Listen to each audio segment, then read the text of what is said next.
2025년 11월 14일 금요일 새벽 0시고요. 이제 막 00시 지났네요. 서울 시간은 11월 14일 금요일 오후 2시? 그쯤 됐겠네요. 오늘 미국 증시가 많이 폭락했는데 증시가 폭락한 이유는 뭐 여러분 뭐 언론에서 봤겠지만 미국이 사상 최장기간 셧다운, 연방정부가 셧다운을 했죠. 그 민주당 애들이 이제 발목 잡고서 늘어지면서 민주당 애들 때문에 셧다운을 42일간 했는데 미국 역사상 최장기간입니다. 그래서 원래 오늘 2025년 10월 실업률하고 소비자 물가 지수를 발표를 하려고 했는데 40일간 연방 공무원들 이 근무를 안 하고 월급이 안 나오니까 자료 그 데이터를 분석을 못 한 거죠. 왜냐면은 월급이 안 나오고 일단은 연방 정부는 셧다운 시작하면은 일단 다 손 놓습니다. 뭐 군, 경찰, 뭐 FBI 이런데 그리고 홈랜드 시큐리티 이런 그 국가 시큐리티 안보 이쪽 빼고는 가령 뭐 국립공원 있다, 내셔널 파크가 있다. 그리고 국립공원도 다 문 닫고 셧다운 하는 거예요. 40일간 지속됐기 때문에 이 노동부에서 미국 노동부에서 데이터를 계속 이게 수집해가지고 이거를 분석 데이터를 냈어야 인덱스 분석을 했어야 되는 건데 그걸 못해서 발표를 안 하기로 했는데 이제 그러면은 페드 제롬 파월 제리 파월 걔는 공화당원인데 무늬만 공화당 라이노라 그러죠. 리퍼블리칸인 네임 올리 걔는 민주당하고 항상 짝짝꿍 해온 애예요. 그리고 공화당 내에 있는 물갈이 대상인 일부 터줏대감들, 거의 나이 7, 80 먹은 터줏대감들, 걔네들은 말만 공화당이지, 걔네들은 기본적으로 평생 정치를 해온 애들이기 때문에 민주당하고 그냥 다 짬짬이로, 공화당 소속이면서 짬짬이로 그냥 이렇게, 야합하던 애들이지, 지금 트럼프를 위시한 신세력, 그 신진, 어떻게 보면 고려시대 말기 신진 사대부 이성계를 중심으로 모인 뭐 정도전 뭐 그런 신진 사대부 세력이라고 보면 돼요.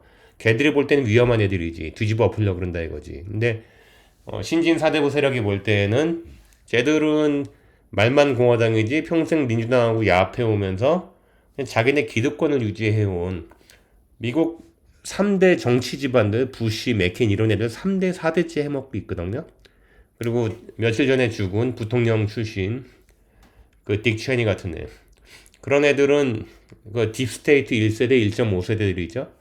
물갈이가 안 되고 있어요. 그래서 만약 물갈이를 하고 있는 와중인데도 아직까지 신진 사대부 세력 그러니까 뭐 옛날 고려 말기에 신진 세력 신세력 그러니까 트럼프의 참모 밑에 그 부통령부터 해가지고 다 40대 많아봤자 50대잖아요. 앨런 머스크가 50대고 지금 JD 벤츠가 40대고 다 40대들입니다. 그리고 지금 백악관 대변인 여자애 레빗 걔는 지금 만으로 28인가? 29인가? 다 젊죠. 그냥 기존에 수십 년간 정치판에서 굴러먹은 애들은 말이 공화당이지 걔들은 민주당하고 한패예요 사실은. 그냥 이번에는 너네가 4년 먹고 다음에 우리가 또 4년 먹고 이런 애들인 거지 뭐 정권을 쟁취하고 그런 거 별로 관심 없습니다. 자자성성해서 해먹는 게 중요한 거예요. 하원도 해먹고 상원도 해먹고 좌우지간.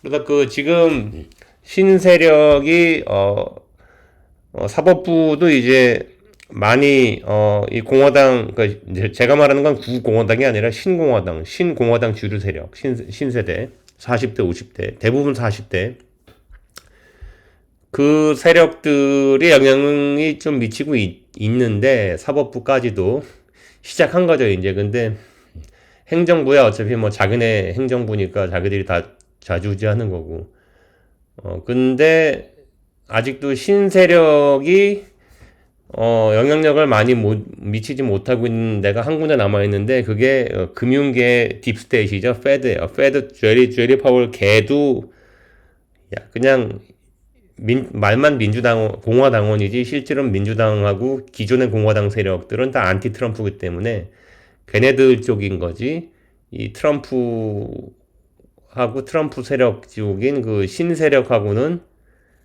그 굉장히 거리가 먼 그런 애입니다. 걔들이 끝까지 버티고 있는 건데 일부러 금리 안 내리고 하는 거는 일부러 연맥이려는 거예요. 연맥여가지고 미국 리세션으로 빠뜨려서 내년까지 끌고 가서 내년 11월에는 중간선거에서 공화당이 상원, 하원 그 둘 다 그 다수당이죠. 지금 공화당이 그 머저러티를 뺏어 오려고 그래서 이제 트럼프 레임덕으로 빠뜨리고 신세력 애들을 레임덕으로 빠뜨려가지고 자기네들이 뒤에서 조종할 수 있는 신세력을 심어 놓는 게 걔들의 목표예요.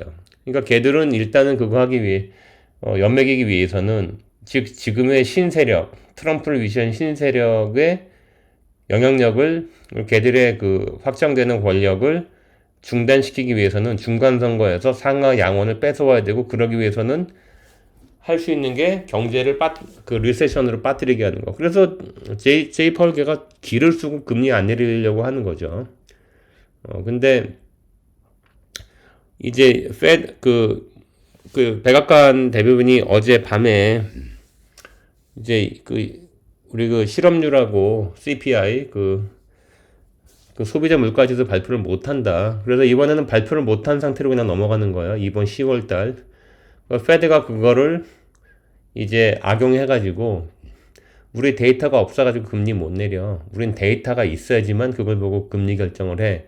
요렇게 이제 악용할 수 있는 거죠. 그래서 12월에 금리 인하 가능성이 50% 미만으로 오늘 내려가면서 주가가 폭락을 한 거고 당연히 테크주가 가장 폭락을 많이 했죠. 왜냐면 테크주는 퍼가 높으니까 프라이스 어닝 레이쇼가 높으니까 금리에 되게 훨씬 더 민감하죠. 그래서 당연히 다우가 적게 떨어지고 S&P가 그 다음으로 많이 떨어지고 나스닥이 제일 많이 떨어진 거죠. 그 테크주들 뭐 테슬라 같은 거 거의 7, 8%까지 떨어졌고 한때 그렇습니다. 그래서 그럼에도 불구하고 또 잘 버틴 주식이 있다. 잘 버틴 주식이 KC라고 KC 제너럴 스토어라고 미국의 그 고속도로나 국도 달리다 보면은 주유소들 많이 있잖아요. 그 주유소 안에 편의점도 있는데 그런 편의점 운영하고 또 당연히 주유소 운영하고 하는 그런 회사예요. KC. 티커가 CASY KC. KC 제너럴 스토어스. 얘 잘 버텼다. 근데 얘가 재밌는 게 올해 4월 달에 그 트럼프가 리버레이션 데이라면서 상호 관세 발표하면서 시장이 엄청나게 폭락을 했는데 그때도 KC가 굉장히 적게 떨어졌어요. 이따 그림을 보면서 얘기를 해봅시다. 이거는 제가 올해 4월에 올린 영상 그 썸네일인데 거의 한 7개월 된 거죠.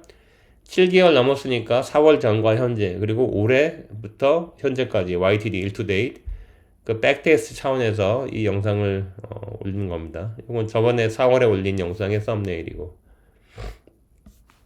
자 그리고 요거는 요 데이터 일본 간격 2025년 11월 13일 오늘 주식시장이 9시 반에 문 열죠. 그래 요 10, 11, 12, 15, 16 여기 9시 반에 문 여니까 요때 이제 주가가 폭락을 시작하는 거고 오후 4시에 문 닫으니까 뉴욕 증시가 16은 오후 4시죠.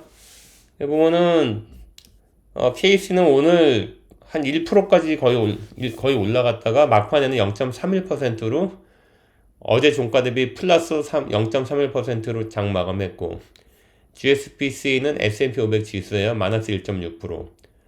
얘도 오렌지색. 얘도 뭐 2% 근처까지 하락했다가 마이너스 1.6% 하락하고 QQQ는 나스닥 100 인덱스죠. 나스닥 100 지수. 얘는 마이너스 2.06%. 여기 녹색. IXIS는 야후 파이낸스에서 그 나스닥 컴포지트 인덱스 티커인데 QQQ는 나스닥 100 인덱스를 따라가는 거고 우리가 말한 나스닥 종합지수는 나스닥에 상장된 약 2,600개 회사들을 다 평균한 거예요. 그래서 나스닥 100 지수를 따라가는 QQQ하고 우리가 일상적으로 얘기한 나스닥 종합지수, 나스닥 컴포지트 인덱스하고는 달라요. 그래서 움직임이 다르죠. QQQ는 그러니까 나스닥 거기 상장된 회사 중에서도 테크 이쪽 위주로 빅테크 큰 회사들 위주로 했기 때문에 QQQ는 마이너스 2.06% 떨어지고 나스닥 지수는 마이너스 2.28% 떨어졌으니까 당연히 큰 회사가 변동성이 사이즈가 중간 작은 회사보다 변동성이 낮으니까 변동성이 작으니까 그 QQQ는 큰 회사 100개로 이루어져 있고 그래서 적게 떨어졌다. 나스닥 컴포지트 인덱스는 2.28% 하락했고 엔비디아도 뭐 한 4% 이상 하락했다가 회복해가지고 엔비디아가 오늘 거의 5%까지 하락했습니다. 근데 장 마감할 때는 3.5% 마이너스 3.5%로 이제 했고 장 마감했고 아브고 AVGO는 브로드컴이죠. 브로드컴도 뭐 한때 뭐 마이너스 6% 거의 떨어졌다가 마이너스 4.3%로 장 마감했다. TQQQ도 거의 뭐 한 마이너스 한 7% 넘게 하락했다가 마이너스 6.25%. 이게 뭐죠? 핑크색 이거. 테슬라도 엄청 7점 몇 프로까지 떨어졌다가 장 마감은 마이너스 6.66% 이게 회색. SOXL은 뭐 얘도 10한 3%까지 떨어졌다가 일단은 마이너스 10.3%로 이제 장을 마감했는데 자, 여기서 유일하게 KC는 이 올랐다. 나머지는 다 떨어졌는데 잘 버텼다. 자, 요 그래프는 4월 16일 요때가 아마 주가가 트럼프가 4월 초에 리버레이션 데이 관세 발표하면서 시장이 한 일주일간 개박살 났는데 엄청나게 폭락했죠. 그때 테슬라가 그때 200불 초반까지 내려갔으니까 지금이야 뭐 400 얼마 전에 400 한 50불 찍었지만 그게 200 뭐 20불인가 그 정도까지 엄청 폭락했으니까 근데 이제 그리고 트럼프가 일주일 지나가지고 우리가 3개월 연기한다 그랬죠. 관세 부과를. 그러면서 시장이 엄청나게 막 어그레시브하게 굉장히 빠르게 폭등을 시작했죠. 그래서 그때 저점 4월 16일쯤에서 오늘까지 나스닥 컴포지트 인덱스 40% 올랐습니다.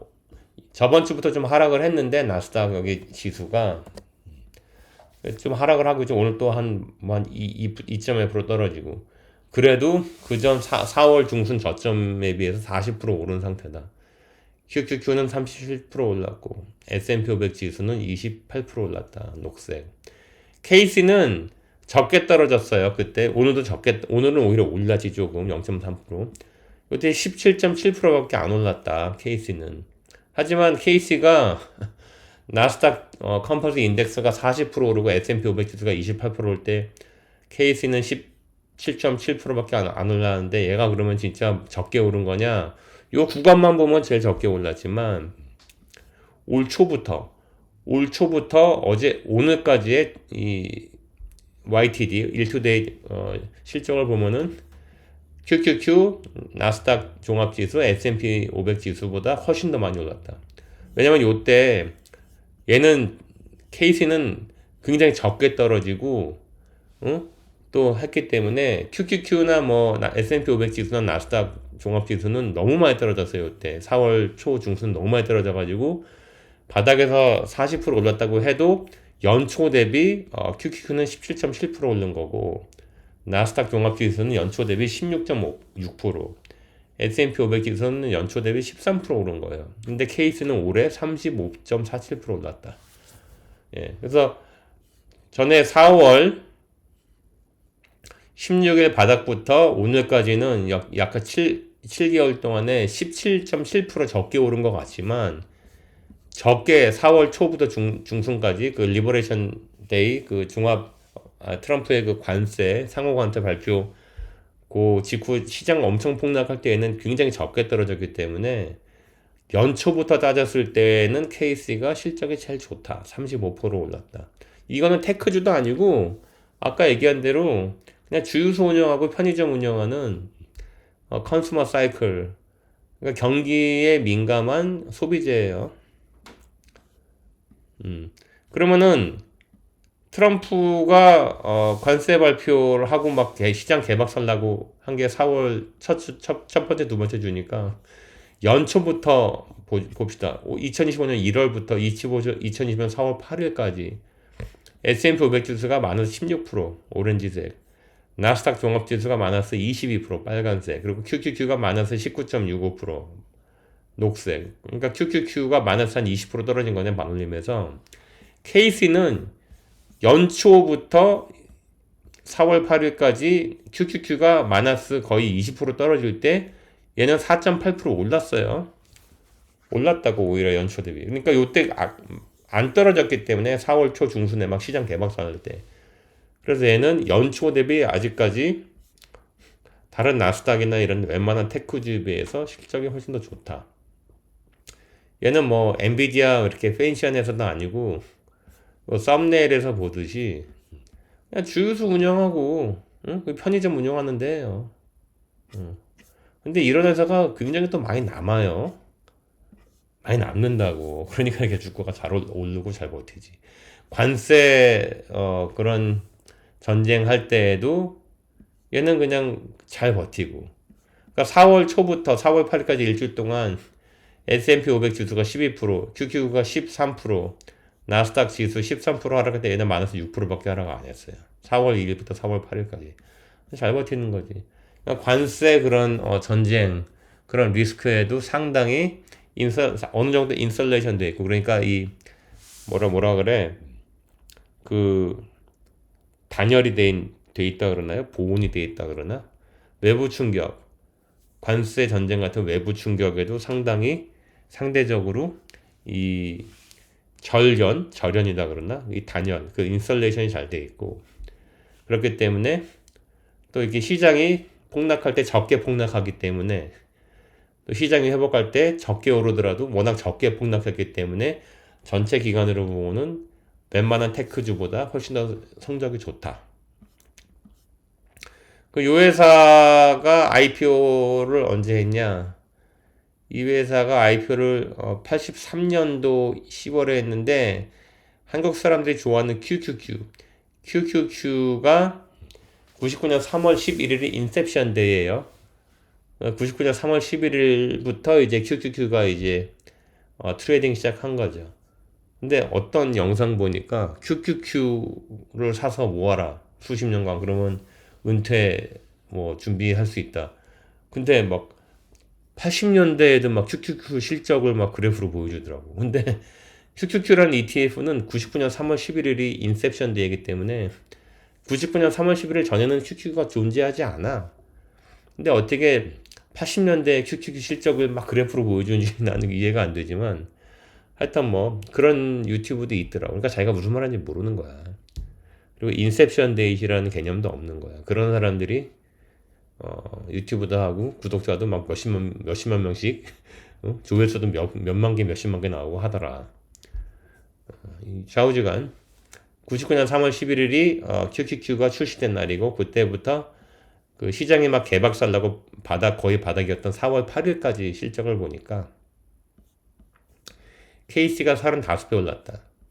QQQ는 9.6배 올랐다. 나스닥은 6.3배 올랐고 S&P 500 지수는 3.8배 올랐다. 그 회색 막대 세계는 미국 리세션이에요. 2001년 닷컴 버블 터졌을 때. 2008년 9년도 그레이트 리세션. 그 서프라임 모기지 크라이시스. 이때 리만 브라더스가 파산하고 미국의 은행들이 여러 개가 망했죠. 2020년 3월 4월에 그 코로나 바이러스. 중국 우한 바이러스 그 사태 때 있었고. 그래서 왜 내가 왜 이걸 4월 8일로 잘랐지? 다시 돌려볼까? 참고로 뭐 Y축은 이 로고를 씌웠어요. 로고. 99년 3월 10일부터 오늘까지 KC가 46배 올랐다. 파란색. QQQ가 14배. 나스닥 지수가 9.5배. S&P가 5배. 사실 웬만한 테크주 사는 것보다 이런 소비재 주식이 장기 상권은 더 좋다. 그리고 어떤 관세 충격이라든지 또 최근에 오늘 같은 경우도 어떤 그런 그 페드가 금리를 안 내릴 12월에 내리지 않을 것 같다는 그런 두려움 때문에 주가가 폭락하고 특히 테크주 퍼가 높으니까 프라이스 어닝 레이쇼가 높으니까 금리에 훨씬 더 민감한 거죠. 그러니까 테크주가 더 폭락을 많이 한 거지. 그렇죠? 전통주가 다우지수에 많은데 다우지수가 가장 적게 떨어지는 거는 그 전통주들은 P가 S&P 500이나 테크주보다 높지 않기 때문에 당연히 금리에 덜 민감하죠. 그래서 다우가 가장 적게 떨어지고. 요거는 요 Y축을 로고를 씌워놓은 거예요. 로고를 씌우지 않고 2099년 로고를 씌우지 않고 한번 봅시다. 로고를 씌우지 않은 그래프. 그러니까 이건 똑같이 99년 3월 11일 날 모든 요 주가의 가격을 1로 제가 스탠다드하지 한 거야. 그래서 1로 시작한 거야. 여기서 10의 영승으로 시작한 거야. 10의 영승은 1이고 10의 1승은 10이고 10의 2승은 100이잖아요. 요거는 로고를 씌운 거. 주가 스탠다드이즈 프라이스에 로고를 씌운 거고 요거는 로고를 베낀 거. 그냥 원래 그대로. 그러니까 요 퍼포먼스는 똑같은데 그래프 모양만 좀 다르죠. 왜냐면 요 그래프는 로고를 안 씌웠으니까. 그래서 이게 이 컨슈머 사이클 섹터예요. 섹터도. 그러니까 경기에 민감한 소비재주인데도 오히려 웬만한 테크주보다 실적이 더 좋다. 그리고 이런 회사, 이런 편의점 이런 게 한국에서는 요즘 편의점 많이 망한다 그러던데 편의점 주인이 자기가 하루에 뭐 열 몇 시간씩 뛰면서 아르바이트생도 뭐 시급이 많이 올라가지고 아르바이트생 고용도 못 한다고 자기가 많이 한다고 자기 자식이나 뭐 조카 불러가지고 용돈 줘가면서 그게 더 싸다 이거지. 그러니까 한국의 자영업자들 뭐 특히 그 편의점도 많이 망한다 그러는데 이 케이스 요거는 고속도로나 그런 국도상에서 우리가 쉽게 만날 수 있는 그 주유소. 그 주유소에 또 그 안에 편의점에 같이 있으니까 그런 거 운영하는 회사다. 그게 아주 뭐 의외로 또 많이 남습니다. 이런 게 많이 남고 미국이 또 이 컨섬션 드리븐 이코노미니까 사람들이 돈 많이 쓰잖아요. 많이 쓰니까 또 뭐 주유소 이런 데에서 기름만 넣고 가기도 하지만 뭐 사 먹기도 하고 뭐 이것저것 뭐 많이 사는 거죠. 커피도 한 잔 사 먹고 도넛도 뭐 먹고 뭐도 사 먹고 뭐도 사 먹고 맥주도 팔아요. 미국의 편의점에서 맥주도 많이 팝니다. 그래서 뭐 주마다 다르긴 한데 맥주도 사 먹고 뭐 와인도 팔아 어떤 편의점 와인도 사 먹고 뭐 하는데 주마다 다르지만 그래서 이제 요렇다. 그래서 다시 한번 얘기하지만 여러분이 노후 준비, 은퇴 준비를 한다. 그러면은 테크주 같이 변동성 심한 주보다는 특히 금리 뭐 이런 매크로 팩터에 민감한 그런 거보다는 이렇게 꾸준히 가는 재미없어 보이지만 이 소비와 그즉 매출과 이익이 꾸준히 증가함으로써 또 이 상당히 변동성도 캐시플로우 변동성도 낮으면서 이익도 계속 증가하는 은근히 많이 남겨먹는 요런 주식이 상당히 좋다. 꼭 요 주식을 사라는 게 아니라 여러분들한테 어떤 새로운 인사이트를 주는 거예요. 그러니까 미국에 우리가 한국 사람들이 미국 주식을 산다 그러면 다 무슨 그 제도권 언론들이 떠드는 거 아니면 유튜버들도 많은 유튜버들도 다 뭐 맨날 여기 언론이 떠드는 거 똑같이 떠드니까 여기 뭐 블룸버그나 뭐 CNBC나 뭐 이런 애들 맨날 떠드는 게 뭐 다 빅테크 회사들 위주지. 이런 거 아무도 소개 안 하잖아. 근데 이런 게 은근히 짭짤하고 좋다. 자, 이번 영상이 여러분의 은퇴 준비, 노후 준비에 좀 인사이트를 주었고 재미가 좀 있었으면 널리 알려주시고 구독, 좋아요, 알림 감사합니다.